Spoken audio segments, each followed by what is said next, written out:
Almanaku. On this day. Ngjarjet më të rëndësishme ndër vite.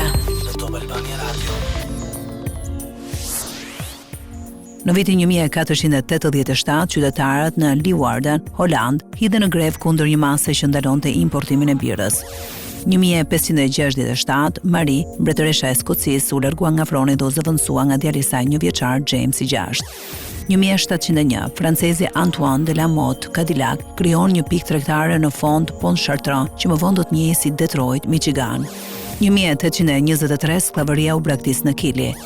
1847, pas 17 muaj endjeshe udhëtimi, Brigham Young mbërrin me 148 pasues mormon në luginën Salt Lake, duke rezultuar në krijimin e qytetit Salt Lake. 1910, trupat osmane marrin qytetin e Shkodrës duke shtypur kryengritjen shqiptare të vitit 1910. 1911, Hiram Bingham III rizbulon qytetin e humbur Machu Picchu. 1923, Traktati i Lozanës që përcakton kufijtë e Turqisë moderne, u nënshkrua në Zvicër nga Greqia, Bullgaria dhe vende të tjera që luftuan në luftën e parë botërore. 1924, u themelua Federata Botërore e Shahut në Paris.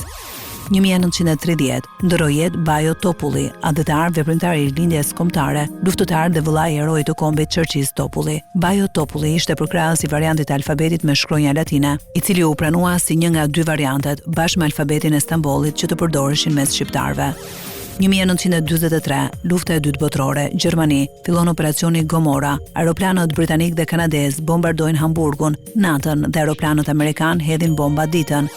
1956, në New York City, Copacabana Club, Dean Martin dhe Jerry Lewis aktorojnë komedinë e tyre të fundit së bashku që filloi më 25 korrik të vitit 1946. 1967, gjatë një vizite zyrtare në Kanada, presidenti francez Charles de Gaulle deklaron para një turme prej mbi 100.000 vetësh në Montreal: Vive le Québec libre, roft Quebecu i lirë.